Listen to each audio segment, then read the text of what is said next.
Hello बच्चों, good evening. कैसे हैं आप लोग? तो चलिए फटाफट से आप लोग सबसे पहले लाइव क्लास से ज्वाइन कीजिए। जो भी बच्चे लाइव क्लास से ज्वाइन करेंगे सबसे पहले हाय बोलिए, ताकि मैं देख लूँ कौन कौन से बच्चे अभी प्रेजेंट हैं।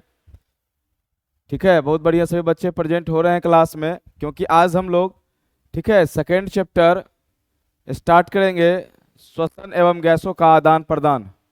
ठीक है, आज इसका फर्स्ट क्लास है।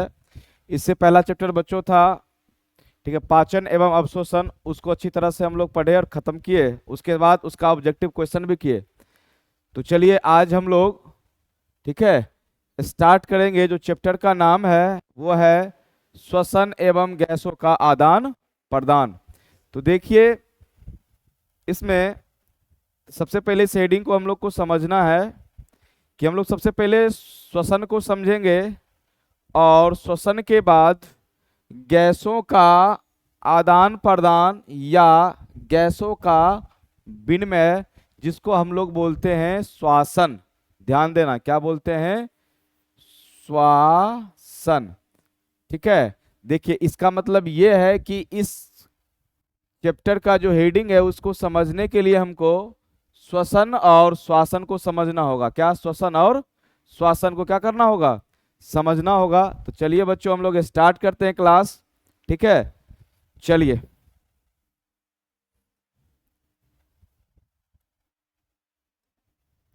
तो सबसे पहले बच्चों हम लोग समझते हैं श्वसन, रेस्पिरेशन।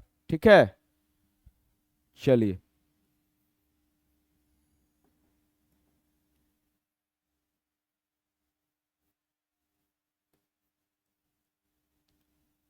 श्वसन, जिसको इंग्लिश में क्या बोलते हैं? रेस्पिरेशन। ठीक है, रेस्पिरेशन।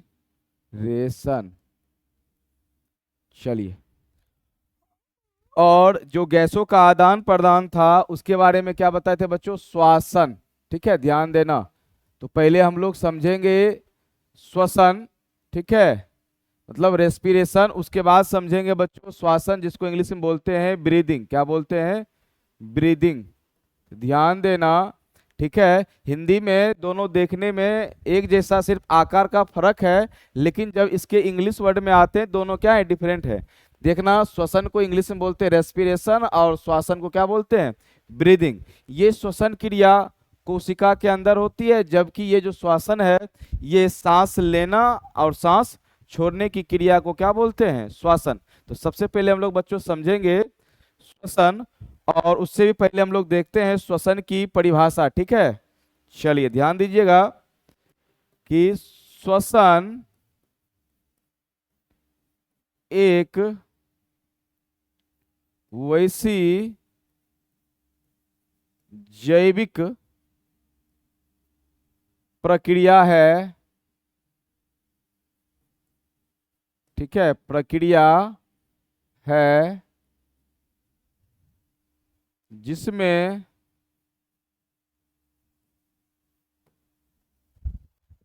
ऑक्सीजन, प्रक्रिया है जिसमें ऑक्सीजन ऑक्सीजन की अनुपस्थिति या उपस्थिति, लिखिए उपस्थिति, या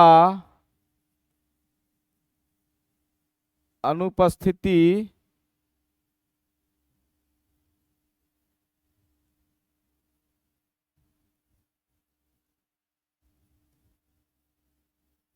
में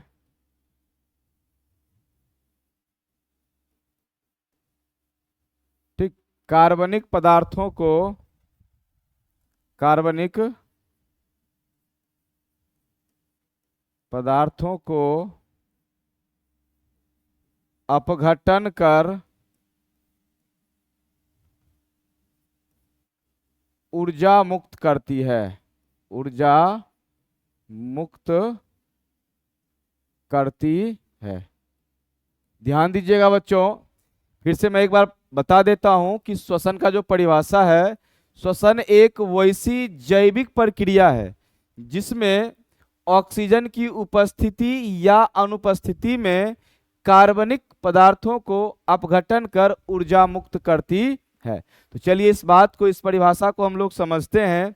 ठीक है, ध्यान देना कि जब श्वसन में ऑक्सीजन की उपस्थिति होती है उसको बच्चों बोलते हैं वायवीय श्वसन। ठीक है, लेकिन जब ऑक्सीजन अनुपस्थित होते हैं तब उसको क्या बोलते हैं? अवायवीय श्वसन।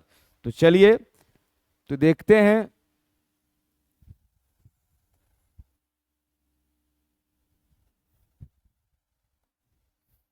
अब देखिएगा ये जो ग्लूकोज है C6H12O6, ये ग्लूकोज बच्चों ऑक्सीजन के उपस्थिति में, ध्यान दीजिएगा, ऑक्सीजन की उपस्थिति में क्या बनाता है? कार्बन डाइऑक्साइड बनाएगा, CO2 बनाएगा, जल बनाएगा और उसके साथ साथ ऊर्जा बनाएगा। किसके रूप में बनाएगा? ATP के रूप में बनाएगा।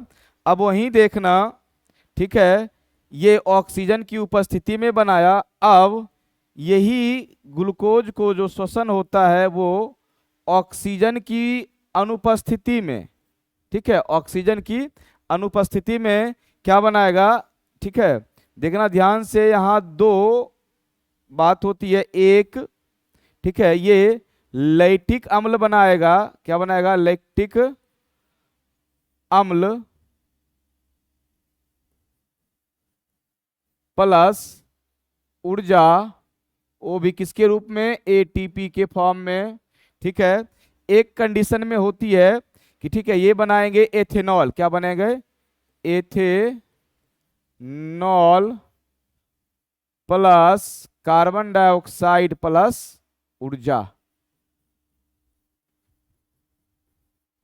तो देखिएगा बच्चों, इसमें ध्यान देना है कि ऑक्सीजन की उपस्थिति में, ठीक है, क्या बन रही है? कार्बन डाइऑक्साइड, जल और ऊर्जा। वहीं जब ऑक्सीजन की अनुपस्थिति में इस ग्लूकोज को, ठीक है, तोड़कर या तो लैक्टिक अम्ल प्लस ऊर्जा बनाएगा, नहीं तो एथेनॉल प्लस कार्बन डाइऑक्साइड और ऊर्जा बनाएगा। तो बच्चों ये कहाँ होता है? ईस्ट में होता है। किस में होता है? ईस्ट में, और ये पाइरुवेट में।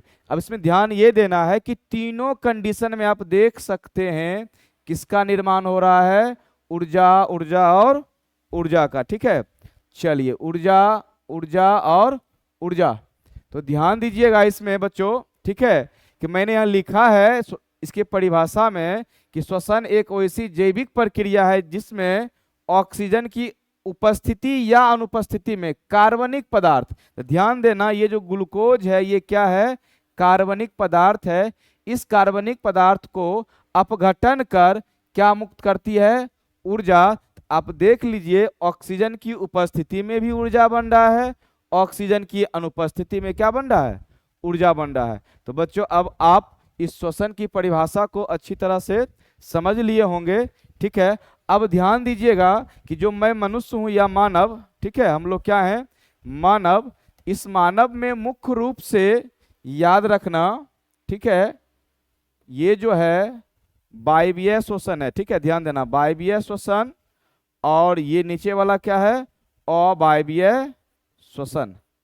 तो मनुष्य में मुख्य रूप से, ठीक है, वायवीय श्वसन होता है। क्या होता है? वायवीय। लेकिन कभी ऑक्सीजन के अभाव में या ऑक्सीजन की कमी के कारण मनुष्य में, ठीक है, अवायवीय भी श्वसन होता है। अब हम जानेंगे कि मनुष्य के किस अंग में या किस भाग में अवायवीय श्वसन होगा। तो याद रखना ऑक्सीजन की अनुपस्थिति में मनुष्य की जो मांसपेशियां होती है वहां अवायवीय श्वसन होगा। ठीक है, आरबीसी में अवायवीय श्वसन होगा। तो ध्यान देना यहाँ इस बात पे कि मानव में मुख्य रूप से वायवीय श्वसन होते हैं, लेकिन ऑक्सीजन के अभाव में हमारे मांसपेशी और आरबीसी में, किसमें? आरबीसी में बच्चों अवायवीय श्वसन होती है। ठीक है, तो आई होप आप लोग अच्छी तरह से श्वसन की परिभाषा और इस एग्जाम्पल से समझ लिए होंगे, इसको अच्छी तरह से समझ लिए होंगे। एक बार और मैं बता देता हूं, बढ़िया से देखिएगा, और ये परिभाषा आपको अभी याद ही हो जाएगा। ठीक है, ध्यान से देखना। श्वसन एक ऐसी जैविक प्रक्रिया है, यहां तक तो याद हो गया होगा कि श्वसन एक ऐसी जैविक प्रक्रिया है जिसमें, ठीक है, अच्छा बच्चों जैविक मैं इसलिए बोला हूं कि जैविक प्रक्रिया जीवित में होती है, निर्जीव में नहीं होती है।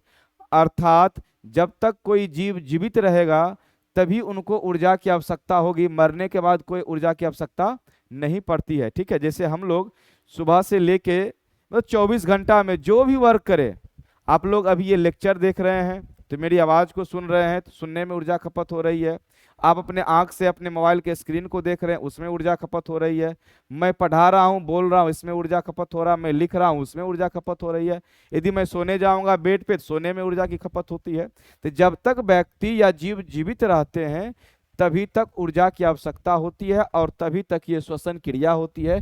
इसलिए मैंने यहाँ क्या लिखा, जैविक प्रक्रिया है जिसमें ऑक्सीजन की उपस्थिति या अनुपस्थिति में कार्बनिक पदार्थ क्या है, ग्लूकोज को अपघटन कर मतलब तोड़कर क्या बनाता है, ऊर्जा मुक्त करता है। ठीक है, आप लोग समझ लिए होंगे। ठीक है, इसमें ध्यान देना कि ये जो एथेनॉल है ये किस में होता है, ये प्रक्रिया होती है ईस्ट में, ये हमारे पायरुवेट या मांसपेशियों में होती है। तो चलिए अब हम लोग बच्चों समझेंगे श्वासन, जिसको आप लोग क्लास 10 में स्वच्छोभास के नाम से जानते होंगे।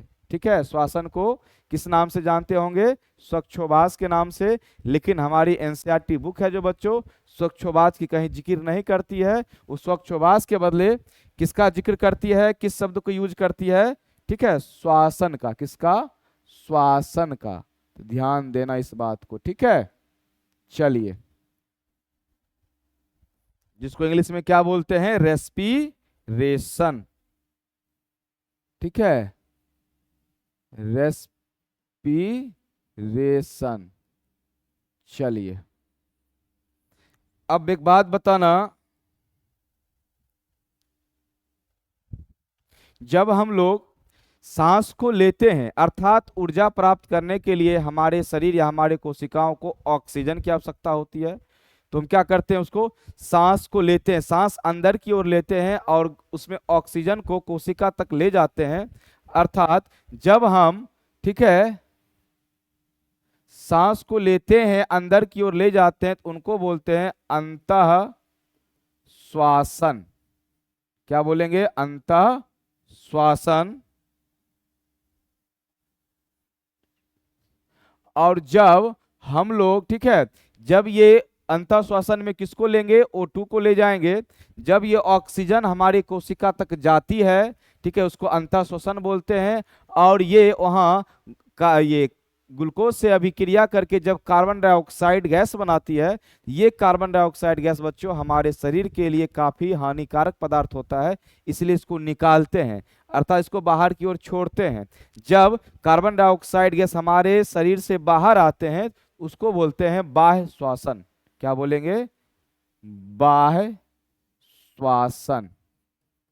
ठीक है, तो याद रखना अंतः श्वसन और बाह्य श्वसन मिलकर क्या बनता है, श्वसन। अर्थात अंतः श्वसन का मतलब हुआ बच्चों सांस लेना और बाह्य श्वसन का मतलब हुआ सांस छोड़ना।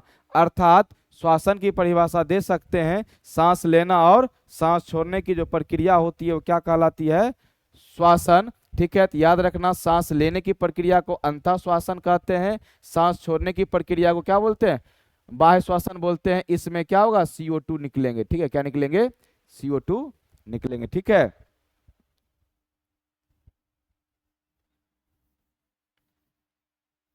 चलिए इसको इंग्लिश में बोलते हैं इंस्पिरेशन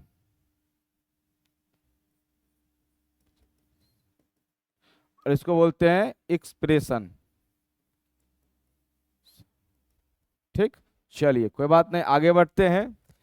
तो बच्चों देख लिए, सांस लेना और सांस छोड़ना, जो सांस ले रहे हैं उसको अंतः श्वसन और सांस छोड़ रहे हैं उसको बाह्य श्वसन, और दोनों मिला के क्या होता है, श्वसन मतलब ब्रीदिंग। चलिए ब्रीदिंग आप लोग समझ लिए। अब हम लोग बच्चों समझते हैं श्वसन अंग। ठीक है, श्वसन अंग। चलिए सबसे पहले देखिएगा, 1 नंबर में हम लोग देखेंगे, ठीक है, पॉडी फेरा कोमा, स्पंज ले लीजिए कोमा, सिलेंटेरा,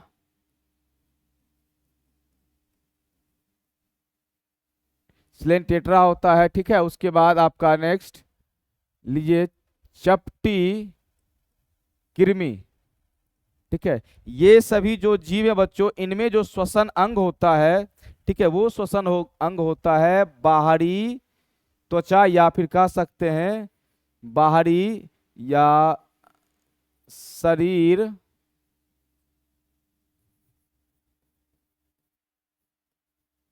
की बाहरी परत, या फिर इसको बोल सकते हैं त्वचा। ध्यान देना, ठीक है, त्वचा।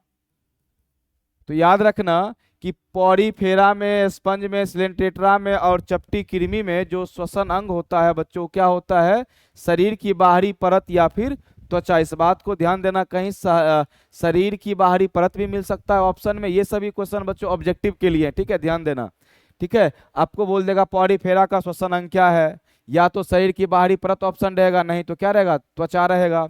स्पंज का क्या होता है, तो शरीर की बाहरी परत नहीं तो त्वचा। सिलेंटेट्रा का क्या होगा, शरीर की बाहरी परत नहीं तो त्वचा। इसको याद रखना। 2 नंबर बच्चों आते हैं केचुआ। क्या लेते हैं, केचुआ। चलिए, ये जो केचुआ होते हैं बच्चों, जिसको हम लोग अर्थवार्म बोलते हैं, और ये किसानों का मित्र भी होता है। ये देखिए किस अंग से अपना श्वसन क्रिया करते हैं। याद रखिएगा, ये जो केचुआ होता है ये, ठीक, नम क्यूटिकल से करता है। किससे करेगा, नम क्यूटिकल से करता है। सर ये नम क्यूटिकल क्या होता है, तो ध्यान दीजिएगा, त्वचा जो श्वसन क्रिया करती है वो नम क्यूटिकल से करती है। और आप लोग बच्चों देखे होंगे कहीं बुक में मिलता होगा कि केचुआ किससे श्वसन करते हैं, तो वहां त्वचा भी आप देखते होंगे। क्या देखते होंगे, त्वचा। और मैंने क्या बताया, नम क्यूटिकल। अब समझिए कि नम क्यूटिकल और त्वचा में क्या अंतर है, ठीक है, क्या अंतर है, या फिर दोनों ऑप्शन कैसे सही होंगे। कि देखिए ये मान लीजिए ये आपका अर्थवार्म है,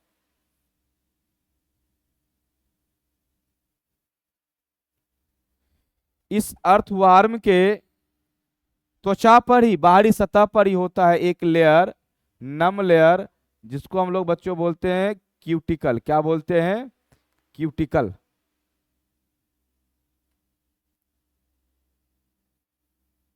आप देख रहे हैं जो केचुआ होती है उसके शरीर के ऊपर जो परत होती है उसी को क्या बोलते हैं, नम क्यूटिकल। अर्थात इसी जगह से क्या करता है, वो श्वसन करता है। इसलिए कभी किसी बुक में इसके लिए त्वचा शब्द का भी क्या कर लेता है, यूज कर लेता है।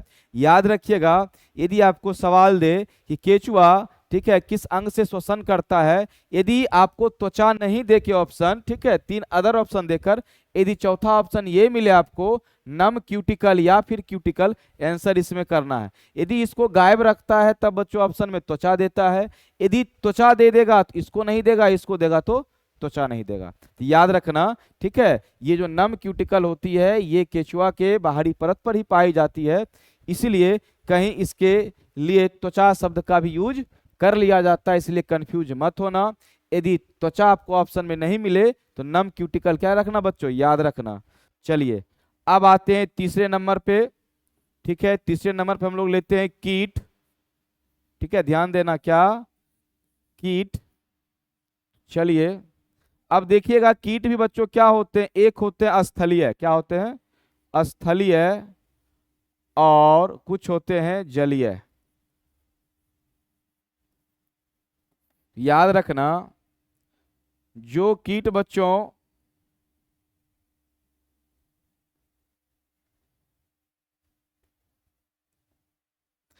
स्थलीय होते हैं इनमें पाया जाता है श्वासन नली। क्या मतलब, श्वसन नलिका।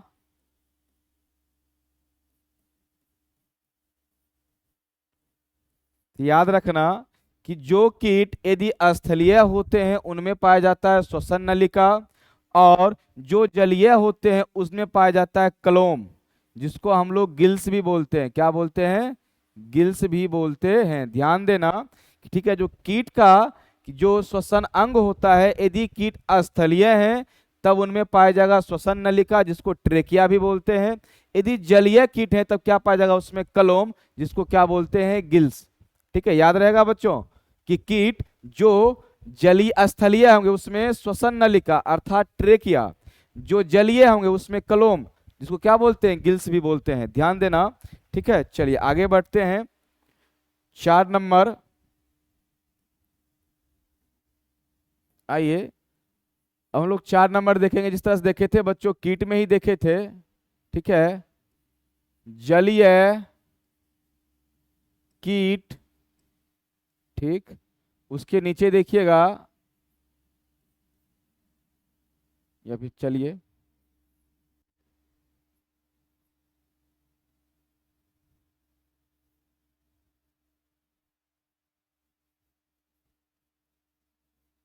जलीय जीव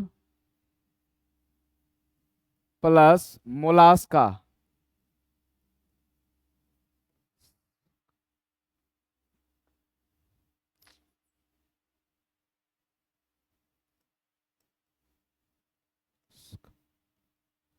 याद रखिएगा,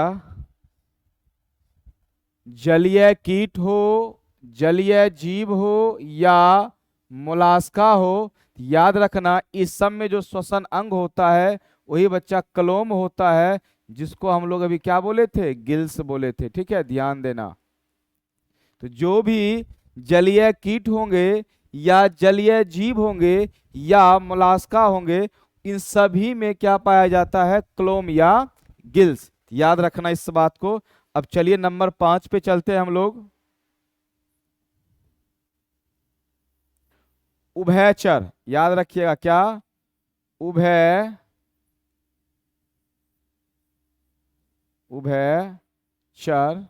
ठीक है, उसके बाद हम लेते हैं सरीसर्प। ठीक है, सरीसर्प। अब ध्यान दीजिएगा इसमें कि जो उभयचर होते हैं, ये उभयचर बच्चों या तो जल में होंगे नहीं तो थल में होंगे, जल में नहीं तो थल में। जब उभयचर जल में होते हैं, कहाँ होते हैं, जल में होंगे या जलीय होंगे, जल में होंगे, जलीय नहीं, चलिए जल में होंगे। ठीक है, कहाँ होंगे, जल में।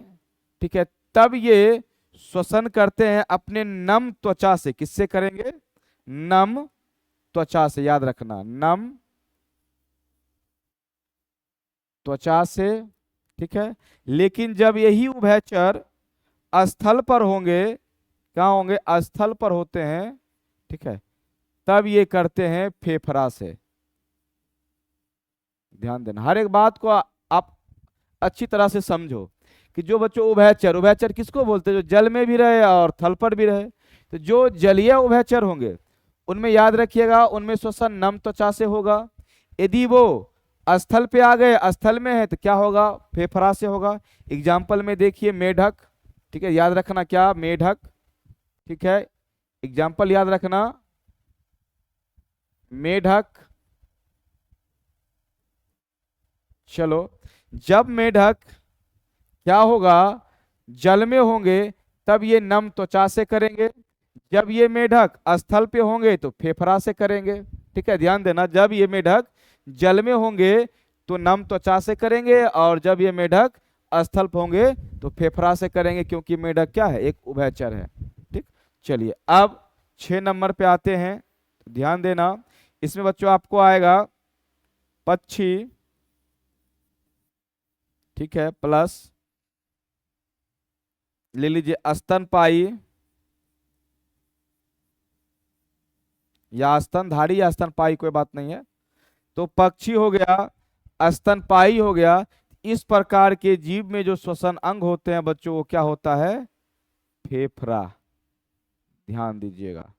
ठीक है, इस तरीका से आप देखिए 6 पॉइंट आपको हम बताए हैं। ठीक है, 6 को याद रखना, कौन कौन से जीव कैसे कैसे क्या करेंगे, किस किस अंग से श्वसन करते हैं, एक एक चलिए इसको हम रिवाइज कर लेते हैं। याद रखिएगा, श्वसन अंग में सबसे पहले जो पॉरीफेरा होता है, स्पंज होता है, सिलेंटेट्रा होता है, चपटी कृमि होंगे, ये सभी अपने शरीर की बाहरी सतह से करते हैं, जिसको हम लोग त्वचा भी कहते हैं। ये सब त्वचा से श्वसन करेंगे।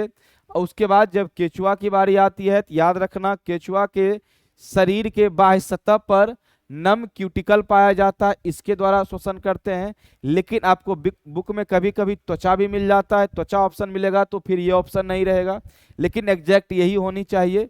ठीक है, लेकिन जो बुक में जो क्वेश्चन बनाने वाले राइटर होते हैं थोड़ा घुमा के बनाते हैं, तो याद रखना एग्जैक्ट एनसीईआरटी ये दिया है, एनसीईआरटी में कहीं त्वचा का चर्चा नहीं है, लेकिन फिर भी याद रखना। अब बात करते हैं 3 नंबर में बच्चों कीट का, तो याद रखना कीट क्या होते हैं, स्थलीय होंगे तो श्वसन या श्वसन नलिका या फिर ट्रेकिया बोलते हैं, यदि जलीय होंगे तो क्लो मतलब गिल्स बोलते हैं। ठीक, चलिए अब आगे चलते हैं नेक्स्ट पे। उसके बाद क्या देखे थे कि जो जलीय कीट, जलीय कीट, जलीय जीव और मोलास्का, ये सभी में क्या पाया जाएगा, गिल्स। ये गिल्स के द्वारा ठीक है श्वसन करते हैं। अब उसके बाद आपको आता है उभयचर। उभयचर में जो जल में होंगे उनमें नम त्वचा के द्वारा करेंगे, जैसे मेढक जब जल में होगा तो त्वचा से श्वसन करेगा, जब बच्चों ये स्थल में होते हैं तो फेफड़ा से श्वसन करेंगे। चलिए सरीसृप, तो सरीसृप याद रखना, सरीसृप भी इसी में ले लो, सरीसृप में भी फेफड़ा के द्वारा ही होता है। ठीक है, सरीसृप इसमें भी किसके द्वारा होगा, फेफड़ा के द्वारा। पक्षी हम लोग स्तनपायी है, हम लोग किससे करेंगे, फेफड़ा के द्वारा श्वसन करते हैं। इस तरह से श्वसन अंग भी समझ गए। तो चलिए अब नेक्स्ट पॉइंट पे चलते हैं। नेक्स्ट पॉइंट बच्चों है मानव का श्वसन, मानव में श्वसन। ठीक है, मानव में श्वसन या श्वासन होगा, पहले श्वासन पहले देखते हैं। ठीक है, तो मानव में श्वासन के लिए अर्थात गैसों के आदान प्रदान करने के लिए याद रखिएगा, ठीक है, दो पार्ट होते हैं। एक होता है श्वसन मार्ग, याद रखिएगा क्या होगा, श्वासन मार्ग या श्वासन पथ, दूसरा होता है फेफड़ा। ठीक है, चलिए क्या होगा, फेफड़ा। आप लोग समझ रहे होंगे कि जो श्वासन मार्ग का मतलब, ठीक है, जहां से ऑक्सीजन या कार्बन डाइऑक्साइड जाएंगे आएंगे उसको क्या बोलते हैं, श्वासन मार्ग। और एक क्या होगा, फेफड़ा। आइए हम लोग समझते हैं बच्चों श्वासन मार्ग किसको बोलते हैं। ठीक है, श्वसन नहीं मैंने लिखा है श्वासन, क्योंकि गैसों का आदान प्रदान। ठीक है, श्वसन कहाँ होगा, तो कोशिका में होगा। ठीक है, याद रखिएगा। चलिए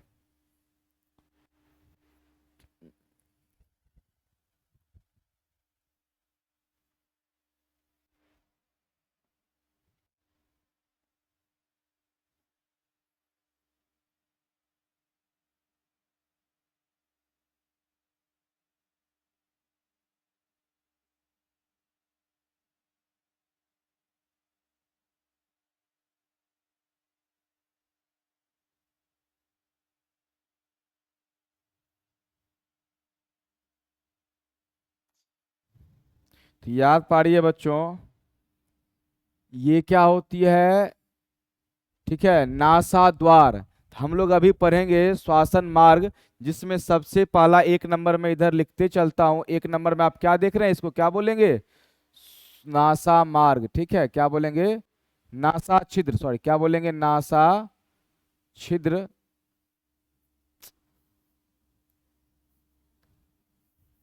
नासा छिद्र। अब देखिएगा इसी के जस्ट ऊपर इसी छिद्र से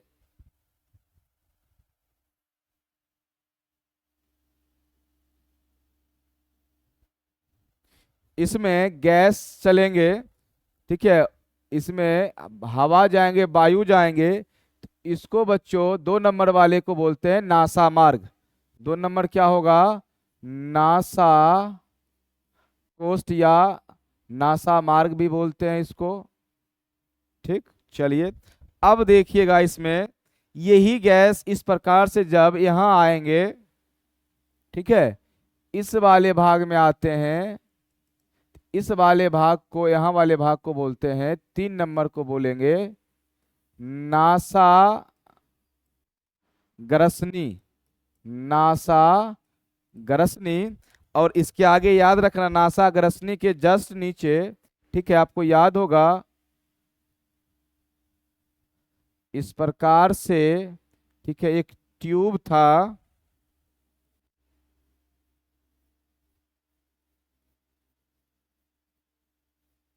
ठीक।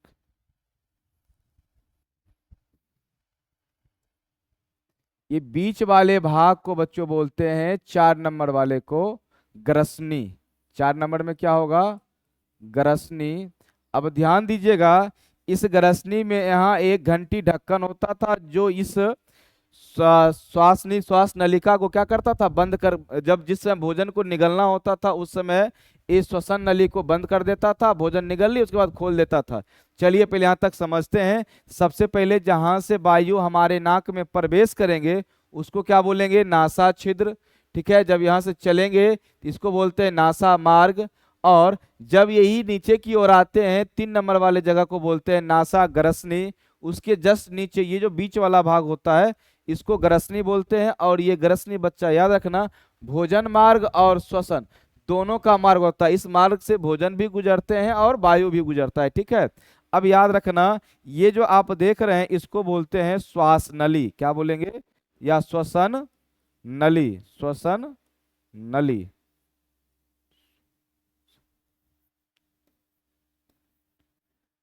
ठीक है, श्वसन नली। ये 5 नंबर में आपका क्या हो जाएगा? याद रखना श्वसन नली।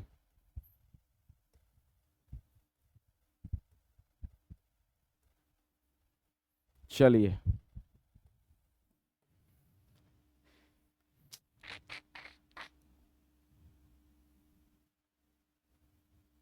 ये नली जब इस प्रकार से लंग्स में प्रवेश करते हैं, ठीक है, ध्यान दीजिएगा,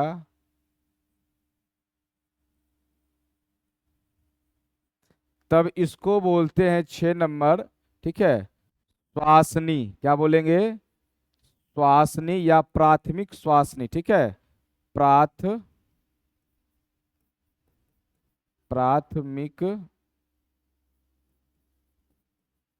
प्राथमिक श्वासनी। अब यही जब आगे बढ़ेंगे इस प्रकार से यहां से ऐसे और ऐसे, तो इस वाले को, ठीक है, ध्यान देना, जब ये बच्चों ये आगे इस प्रकार से बढ़ेंगे, ठीक है, तब इसको नंबर 7 को बोलते हैं, ठीक है, द्वितीयक, ठीक है, सेकेंड श्वासनी। और यही जब फिर ये ब्रांच ऐसे करके आगे बढ़ेंगे इस ब्रांच को बोलेंगे 8 नंबर को, ठीक है, थर्ड, या लिख सकते हैं तीसरा या थर्ड श्वासनी। और आगे जब बढ़ेंगे इसके नीचे बच्चों फिर आते हैं 9 नंबर में लिखेंगे, ठीक है, प्राथमिक मतलब फर्स्ट श्वास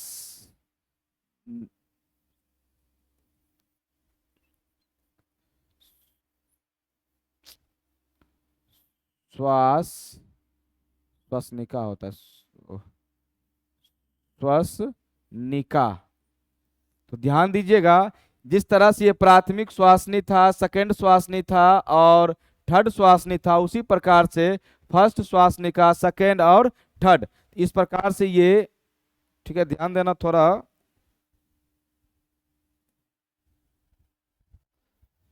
चलो इसी प्रकार से ये सेकंड और थर्ड श्वासनिका श्वासनिका होगा। तो लास्ट में बच्चों आने पर थोड़ा ये जगह कम पड़ रहा है, इसलिए ये जो आगे ब्रांच जाएगा इसी प्रकार से ब्रांच ऐसे जाते रहेगा, ध्यान दीजिएगा, ठीक है। फिर यहाँ से ये ऐसे, ये ऐसे, ये आगे की ओर बढ़ते रहेंगे और वहीं पर हम लोग फर्स्ट श्वासनिका सेकेंड थर्ड करेंगे। लास्ट में आने के बाद ध्यान दीजिएगा इस प्रकार से एक बंद आकृति होती है जिसको बोलते हैं कूपिका। क्या बोलेंगे? कूपिका। तो आगे आने के बाद लास्ट में क्या मिलेगा? कूपिका मिलेगा, ठीक है, याद रखना क्या मिलेगा? कूपिका, ठीक है, क्या मिलेगा? कूपिका, इसी कूपिका में याद रखना गैसों का आदान प्रदान होता है। गैसों का क्या होगा? आदान प्रदान। चलिए मैं इसको फिर से मैं आपको समझाता हूं कि सबसे पहले याद रखना जहां से, ठीक है, वायु जाएंगे हमारे नाक में तो वहां दो छिद्र होते हैं मुख गुहा के जस्ट ऊपर। इस छिद्र को क्या बोलेंगे? नासा छिद्र। फिर नासा छिद्र के बाद इस वाले पार्ट को क्या बोलते हैं? नासा मार्ग बोलेंगे। जस्ट नीचे जब ये ग्रसनी में पहुंचने वाला होता है तो ग्रसनी में पहुंचने के वक्त इसका क्या नाम होता है? नासा ग्रसनी। उसके बाद बच्चों यहां से जब हवा गुजरेगी तो इस वाले भाग को क्या बोलेंगे? ग्रसनी। और जब इस वाले पार्ट में आती है तो इसको क्या बोलते हैं? श्वास नली या फिर श्वास नलिका या श्वास नली बोलते हैं। ट्रेकिया भी इसको इंग्लिश में बोलते हैं, ट्रेकिया में आएगा। उसके बाद ये क्या हो गया? ये प्राथमिक श्वासनी। फिर उसके बाद ब्रांच बनते जाएगा, सेकेंड श्वासनी या द्वितीयक श्वासनी, तृतीयक श्वासनी, फिर आएगा, ठीक है, प्रथम श्वासनिका, द्वितीय श्वासनिका और तृतीय श्वासनिका। लास्ट में क्या मिलेगा बच्चों? ये कूपिका, जिसको इंग्लिश में बोलते हैं एल्वोलाई। क्या बोलते हैं? एल्वोलाई। इसकी संख्या हमारे फेफड़ा में करोड़ों में क्या होती है? करोड़ों में। आप लोग क्लास 10 में पढ़े होंगे इस कूपिका के बारे में, बुक में लिखा मिला होगा 3 × 10⁸ इतनी संख्या होती है। 3 × 10⁸ क्या होती है? संख्या होती है किसकी?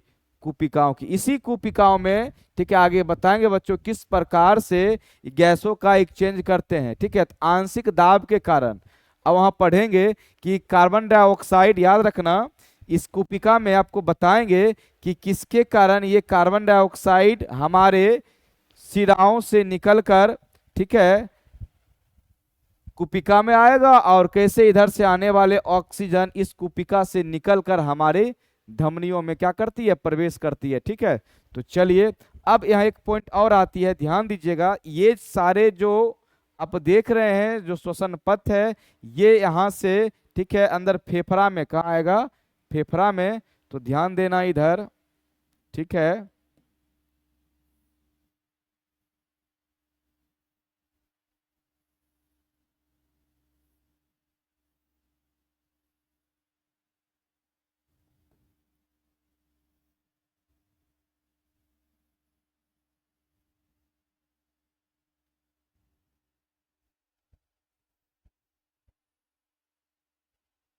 आप लोग इस फिगर में देख रहे होंगे कि जो आपका, ठीक है, ये राइट लंग्स है, ठीक है, और ये लेफ्ट लंग्स जो है, लेफ्ट लंग्स आपका, ठीक है, छोटा दिख रहा होगा और राइट लंग्स आपको क्या दिख रहा है? बड़ा दिख रहा है। इसकी वजह यह है, याद रखना, कि जो आपका बायां फेफड़ा होगा वो छोटा होता है, दायां फेफड़ा क्या होता है? बड़ा होता है। इसकी वजह यह होती है बच्चों कि जो हृदय होता है हार्ट, वो हार्ट इस बीच में आने के बाद इसी के तरफ क्या होता है? मुंह धंसा हुआ होता है। ठीक है, ये हार्ट जो होते हैं वो बायां फेफड़ा के तरफ दबे हुए रहते हैं, इसीलिए ये फेफड़ा क्या करते हैं? हृदय को अपना जगह देने के लिए ये छोटी पड़ जाती है और ये क्या होती है? बड़ी होती है। और इसी फेफड़ाओं में, ठीक है, याद रखना, इस प्रकार से श्वसन पथ का मार्ग बनेगा और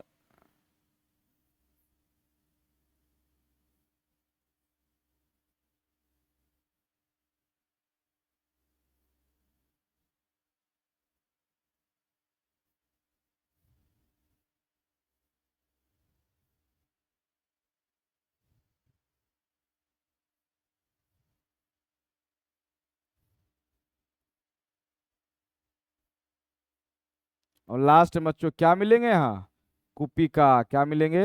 कूपिका। कूपिका, इसी कूपिकाओं में क्या होती है? गैस एक्सचेंज होती है। ध्यान देना, ठीक है। आप लोग देख रहे होंगे ये लंग्स का फिगर है। लास्ट में यही कूपिका में आने के बाद गैसों का क्या होता है? एक्सचेंज होता है। और याद रखना कि जो आपका दायां फेफड़ा होगा वो बड़ा होगा और जो बायां फेफड़ा होता है वो क्या होता है? छोटा होता है। और ये जो श्वास नलिकाएं थी जो मैं इस तरह से मैं इसका इमेज में जो बना रहा हूँ, याद रखना ये रिप्रेजेंट करता है कार्टिलेज को। कार्टिलेज बोले तो उपास्थि, ये किससे बना होता है? उपास्थि से। ठीक है, याद रखना श्वास नलिका ट्रेकिया किससे बनी होती है? उपास्थि से। ठीक, चलिए इस तरह से हम लोग देख लिए। अब अगले क्लास में हम लोग देखेंगे बच्चों, ये जो कुपिका है, इस कुपिका से किस प्रकार से ऑक्सीजन और कार्बन डाइऑक्साइड गैसों का क्या होता है? आदान प्रदान होता है। तो चलिए, तो आज यहीं तक हम लोग क्लास करेंगे। खाली एक बार मैं सबको रिपीट कर देता हूं ताकि आप लोग फटाफट से इसको याद रखिए, और आपका क्लास आपको यहीं आराम से याद हो जाना चाहिए। तो सबसे पहले मैंने क्या पढ़ाया था? श्वसन। तो याद रखो, अभी ही श्वसन की परिभाषा को अपने दिमाग में सेट करो। ठीक है, श्वसन एक ऐसी जैविक प्रक्रिया है। मैंने जैविक प्रक्रिया इसलिए लगाया, मैं बार बार बोल रहा हूं, क्योंकि क्या होती है? जीवित अवस्था में ही होती है। जैविक प्रक्रिया है जिसमें ऑक्सीजन की उपस्थिति या अनुपस्थिति में कार्बनिक पदार्थ अर्थात ग्लूकोज कार्बनिक पदार्थ को अपघटित करके ऊर्जा मुक्त करती है। जब ऑक्सीजन की उपस्थिति में होगी तो वायवीय, जब ऑक्सीजन की अनुपस्थिति में होगी अवायवीय। तो अवायवीय में क्या देखे थे कि एक बार जो है सो लैक्टिक अम्ल प्लस ऊर्जा बन रहा था, वही जब ईस्ट में अवायवीय होता है तो एथेनॉल प्लस कार्बन डाइऑक्साइड और ऊर्जा बन रहा था। उसके बाद हम लोग क्या पढ़े थे बच्चों? श्वासन, जिसको हम लोग ब्रीदिंग कहते हैं, अर्थात जब सांस लेते हैं तो उसको क्या बोलते हैं? अंतःश्वसन। ठीक है, जब सांस छोड़ते हैं तो बाह्य श्वसन। तो दोनों मिला के क्या कहलाता है? श्वसन। और इसी शब्द को आप क्लास 10 में स्वच्छवास के नाम से जानते होंगे, लेकिन मैंने बता दिया एनसीईआरटी में स्वच्छवास नहीं लिखा हुआ है, क्या लिखा हुआ है? श्वसन। इंग्लिश में क्या होता है? ब्रीदिंग। चलिए, इसको देखने के बाद हम लोग क्या पढ़े थे कि श्वसन अंग, क्या पढ़े थे? श्वसन अंग। तो श्वसन अंग भी याद होना चाहिए कि सब में जो है पॉरीफेरा, स्पंज, टेट्रा चपटी में शरीर की बाहरी परत से हुआ था, केचुआ में नम क्यूटिकल से हुआ था। इस पे कई बार चर्चा किए हैं अभी हम। कीट में जो स्थलीय होंगे श्वास नलिका अर्थात ट्रेकिया होगा, और जो जलीय जीव होते हैं उनमें क्लोम या गिल्स होता है। फिर चलिए आगे देखे थे, जलीय कीट हो या जलीय जीव हो या मोलास्का हो, उसमें क्लोम या गिल्स के द्वारा होता है। ठीक है, अब उसी में उभयचर, जो जल में होंगे वो त्वचा से करेंगे, जो स्थल में होंगे वो फेफड़ा से करेंगे। एग्जाम्पल में क्या रखें? मेढक। चलिए, इसी प्रकार से पक्षी में आइएगा, जो पक्षी स्तनपायी सरीसृप क्या करेंगे? फेफड़ा में करते हैं। उसके बाद हम लोग आए थे बच्चों किस पे? मानव के श्वसन पे। तो मानव में जो श्वसन होता है, वो श्वसन जो होता है वो श्वसन मार्ग होता है और फेफड़ा होता है। ठीक है, देखिए मानव में श्वसन, कहीं बुक में आपको श्वसन भी मिलेगा। ठीक है, घबराना नहीं है। श्वसन, श्वसन का मतलब ये है कि हम अभी ऑक्सीजन को कहां तक पहुंचाएंगे? कोशिका में, तब वहां जाके पढ़ेंगे मानव में श्वसन। ठीक है, ध्यान देना। तो श्वसन मार्ग और फेफड़ा, श्वसन मार्ग को हम लोग देख लिए, थोड़ा बहुत फेफड़ा को भी देख लिए। अगला क्लास में हम लोग क्या पढ़ेंगे? ठीक है, एल्वोलाई पढ़ेंगे, जिसको कुपिका कहते हैं। ठीक है, चलिए बच्चों, फिर मिलते हैं नेक्स्ट क्लास में। तब तक के लिए बाय। चलो सुमित, गुड नाइट।